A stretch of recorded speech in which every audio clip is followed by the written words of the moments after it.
Good morning friends. स्वागत है आप सभी का हमारे एजुकेशनल प्लेटफॉर्म शिक्षा नोट्स में। दोस्तों आज है 9 फरवरी 2026 और हमारी आज की इस वीडियो में हम करेंगे डेली हरियाणा करंट अफेयर के इम्पोर्टेंट क्वेश्चंस। तो चलिए शुरू करते हैं। प्रश्न है दोस्तों, हाल ही में जी जस्ट हिसार ने कौन सा रिमोट एक्सेस सॉफ्टवेयर लॉन्च किया है? तो दोस्तों यहाँ पर हमारा सही उत्तर रहने वाला है ऑप्शन नंबर बी, निम्बस।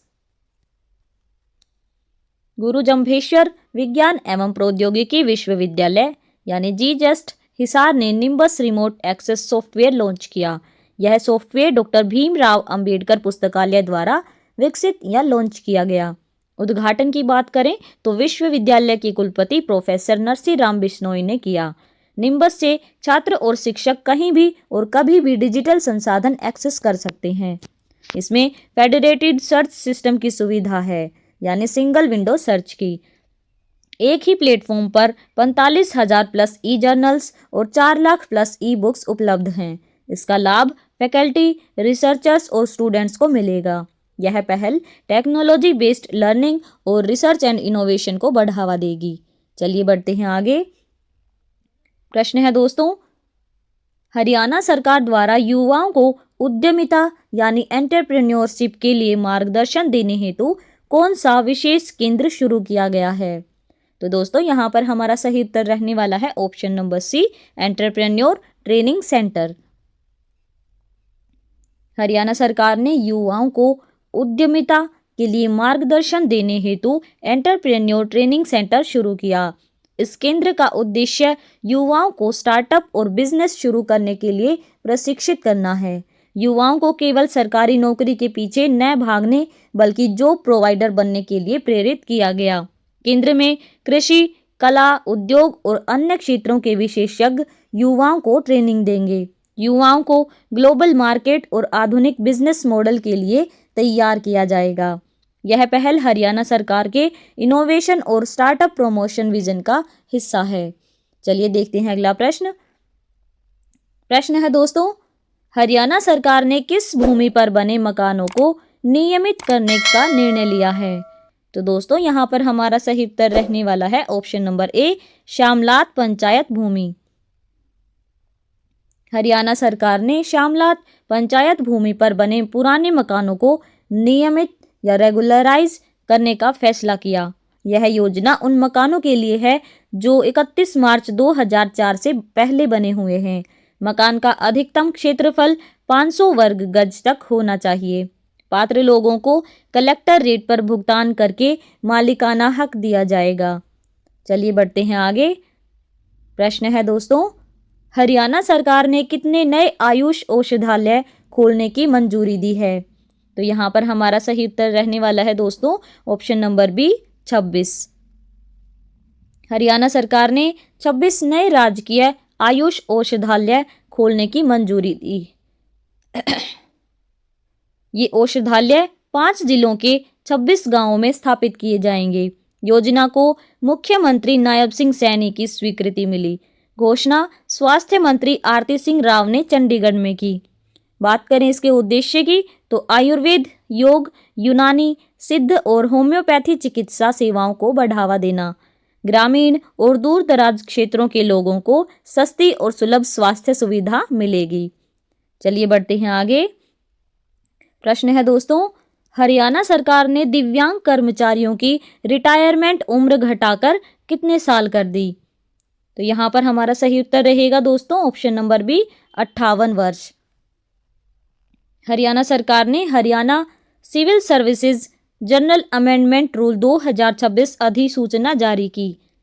बात करें इसकी तारीख की तो 3 से 4 फरवरी 2026 तत्काल प्रभाव से लागू। मुख्य बदलाव रहा दिव्यांग कर्मचारियों की रिटायरमेंट उम्र घटाकर 60 से 58 वर्ष कर दी गई। सेवा विस्तार की प्रक्रिया खत्म कर दी गई। अब मेडिकल बोर्ड रिपोर्ट के आधार पर एक्सटेंशन नहीं मिलेगा। एक आंख वाले कर्मचारियों को अंधे श्रेणी में नहीं माना जाएगा। उनकी रिटायरमेंट उम्र 58 रहेगी। 58 वर्ष के बाद री एम्प्लॉयमेंट केवल असाधारण परिस्थितियों और जनहित में अधिकतम 2 साल के लिए संभव होगा। इस नियम से ग्रुप डी कर्मचारियों और न्यायिक अधिकारियों को छूट दी गई। उनकी रिटायरमेंट उम्र 60 वर्ष पर बनी रहेगी। चलिए बढ़ते हैं आगे। प्रश्न है दोस्तों, हरियाणा विधानसभा अध्यक्ष हरविंदर कल्याण की ऑस्ट्रेलिया यात्रा का मुख्य उद्देश्य क्या था? तो यहाँ पर हमारा सही उत्तर रहेगा दोस्तों ऑप्शन नंबर सी, संसदीय अध्ययन और विधायी सुधार सीखना। हरियाणा विधानसभा अध्यक्ष हरविंदर कल्याण के नेतृत्व में प्रतिनिधि मंडल ऑस्ट्रेलिया गए। यात्रा स्थल रहा मेलबर्न, विक्टोरिया राज्य की संसद। बात करें तारीख की तो फरवरी 2026 की शुरुआत 4 फरवरी के आसपास। यात्रा का उद्देश्य संसदीय अध्ययन और विधायी सुधार सीखना। प्रमुख मुलाकातें Jacinta Allan premier, Mary Edwards speaker, Matt Fregon deputy speaker. चर्चा के मुख्य विषय रहे वेस्टमिंस्टर प्रणाली, संसदीय सुधार, लोकतांत्रिक मूल्य और सुशासन। चलिए देखते हैं हमारा अगला प्रश्न। प्रश्न है दोस्तों, हरियाणा की प्रस्तावित उद्योग नीति 2026 में औद्योगिक इकाइयों के लिए निर्माण की ऊंचाई की नई सीमा क्या है? यहाँ पर हमारा सही उत्तर रहेगा दोस्तों ऑप्शन नंबर डी, कोई सीमा नहीं यानी असीमित। हरियाणा ने नई उद्योग नीति 2026 में औद्योगिक विकास के लिए वर्टिकल इंडस्ट्रियल ग्रोथ मॉडल अपनाया है। औद्योगिक इकाइयों की निर्माण ऊंचाई पर कोई सीमा नहीं रखी गई है। फ्लोर एरिया रेशो को पूरी तरह से खुला किया गया है। एमएसएमईज और स्टार्टअप्स को सबसे ज़्यादा लाभ मिलेगा। उच्च लागत वाली जमीन वाले क्षेत्रों गुरुग्राम, फरीदाबाद, मानेसर, सोनीपत, पानीपत में वर्टिकल निर्माण से राहत मिलेगी। सुरक्षा नियम जैसे फायर सेफ्टी और स्ट्रक्चरल सेफ्टी लागू रहेंगे। एयरपोर्ट और फ्लाइंग जोन के पास निर्माण के लिए डीजीसीए और एयरपोर्ट अथॉरिटी की अनुमति जरूरी होगी। चलिए बढ़ते हैं अगले प्रश्न की ओर। प्रश्न है दोस्तों, हरियाणा सरकार ने श्रमिकों की कितनी सेवाओं को राइट टू सर्विस एक्ट 2014 के दायरे में लाया है? तो दोस्तों यहाँ पर हमारा सही उत्तर रहेगा ऑप्शन नंबर ए, 29। हरियाणा सरकार ने 29 श्रमिक सेवाओं को राइट टू सर्विस एक्ट 2014 के तहत शामिल किया। इससे अब अधिकारियों को निर्धारित समय सीमा में सेवाएं देनी होंगी, नहीं तो कार्रवाई होगी। शादी का शगुन, बेटियों और बेटों की शादी के लिए 60 दिन में भुगतान अनिवार्य।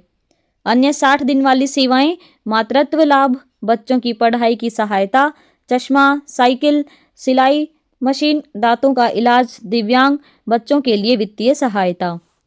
15 दिन वाली सेवाएं श्रमिक की मृत्यु पर आश्रितों को आर्थिक सहायता, दाह संस्कार सहायता, मुख्यमंत्री सामाजिक सुरक्षा योजना का लाभ। चलिए बढ़ते हैं आगे।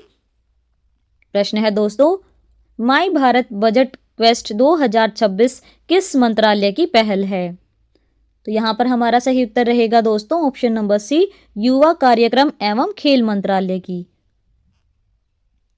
माई भारत बजट क्वेस्ट 2026 भारत सरकार की युवा पहल है। इसे युवा कार्यक्रम एवं खेल मंत्रालय द्वारा आयोजित किया गया। बात करें उद्देश्य की तो युवाओं को केंद्रीय बजट 2026 और भारतीय अर्थव्यवस्था के बारे में जागरूक करना। चलिए बढ़ते हैं आगे। प्रश्न है दोस्तों, 16वें वित्त आयोग के अनुसार हरियाणा की केंद्रीय करों में हिस्सेदारी 2026-27 में कितनी हुई? तो यहाँ पर हमारा सही उत्तर रहेगा दोस्तों ऑप्शन नंबर ए, 1.361%। हरियाणा की केंद्रीय करों में हिस्सेदारी 1.093% से बढ़कर 1.361% हो गई है। प्रतिशत वृद्धि की बात करें तो पिछली बार की तुलना में लगभग 24.5% बढ़ोतरी।